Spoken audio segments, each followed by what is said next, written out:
country. We're going to bring in Joanne Domenico right now. She's a learning strategist. Joanne, so happy to connect with you. Thanks for coming on the show, by the way.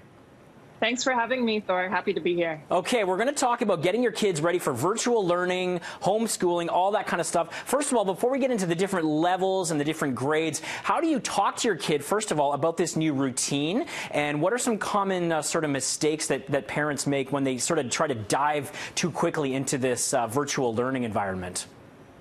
I think the first thing you should do is similar to what we do when it's back to school in September is we tell the students, okay, it's time to start thinking about going back to school. And I think that parents should remain positive and upbeat about this because children really do feed on their energy. And similar to what you do in September, you want to be gathering all your materials and their books and their notebooks, their pencils and pens, shopping from home because we're not going out into the stores, but figure out what you have around and setting up that designated study space. Right. And then creating a schedule with your child, having them be part of that process would be really helpful. And how do you actually get them to be focused? Because that's the problem I'm finding. I have a kindergartner and a 2-year-old, but the kindergartner, she was stoked about going back to school, not happening right now. And, you know, they're getting a little antsy because they can't go out and do much stuff. So how do you refocus them? Well, that's why I think having them involved in creating the schedule is helpful because then they're motivated to work on the things that they've chosen. And also key things that children want from parents is attention, right? So scheduling time to do something with them earlier in the day so that they get that feed of your attention, as well as some physical activity earlier in the day, because that physical activity does help to get that energy out and then can help them focus better on some academic time afterwards. Just like they would have gym class. So it's all about sort of mimicking or mirroring the routine and the schedule they would normally get in school, correct?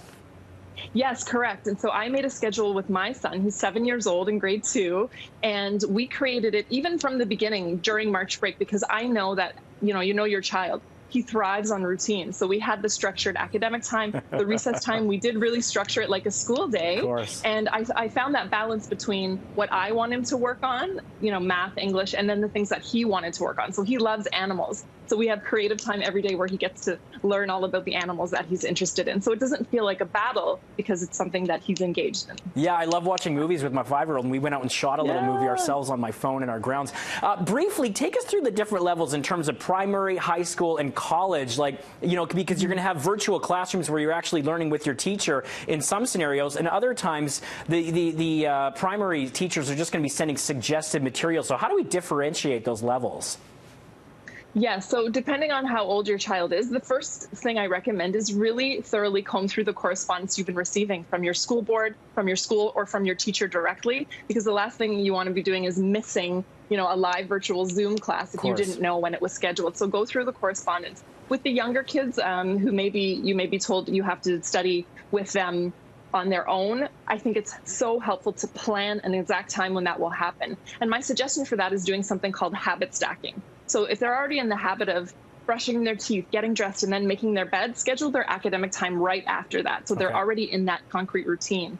Now, with high school students, they can have a little more flexibility and autonomy, just as long as they get certain things covered every day. So you tell your high school student, you make your own schedule, but it has to include some academic time as well as some time for physical activity and some face-to-face connection with your peers via a screen, not just texting, since we're all missing that social element as well. And for post-secondary, where they will have more live classes, creating a schedule and knowing exactly where you're supposed to be when, and also scheduling some time to prepare for each of your online courses would be very helpful. Amazing tips. We have to leave it there for time. I really appreciate your time today, Joanne. Thanks so much, and we'll chat soon, hopefully.